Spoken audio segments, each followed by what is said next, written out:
Welcome back to the Power and the Glory. Today's scripture is taken from the book of Genesis, chapter 28, verse 15.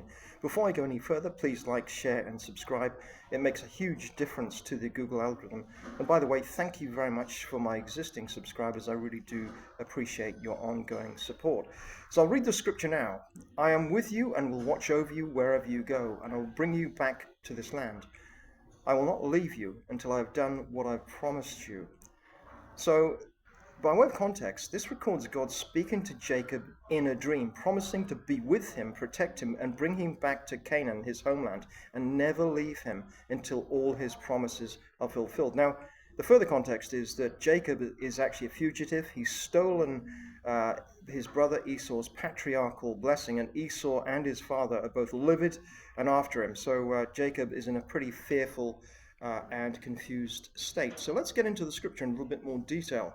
Behold, I am with you. So here God assures Jacob directly that he is with him. And this is a period where Jacob is in exile, of course, in a state of fear, as we've said. In common with other parts of the Bible, when God asks or demands his subjects to obey his commands, as is the case here, he's actually stolen the blessing. He is always in the fight with them. And not a disinterested bystander, I may add. God's relationship with Abraham and Moses are two further examples of this, where God was with his chosen every step of the way.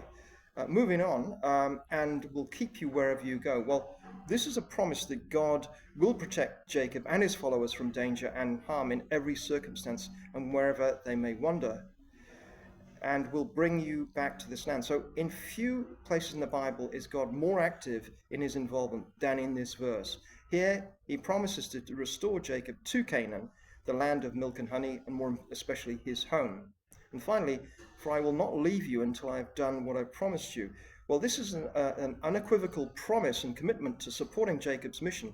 Jacob can take huge encouragement from the statement from God, because God says he will not depart from Jacob until the task is successfully completed. So the verse represents a covenant with Jacob, a divine agreement binding God's presence and purpose to Jacob's mission.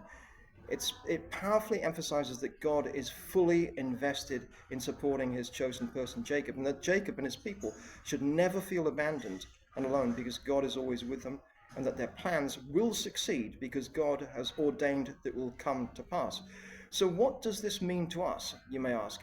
If you've been asked by God to fulfill a daunting challenge, and he's whispered in your ear that he wants you to do something, take courage and have faith, because you're not alone in the challenge. Because in every mission set by God in your life, he is right there with you, supporting you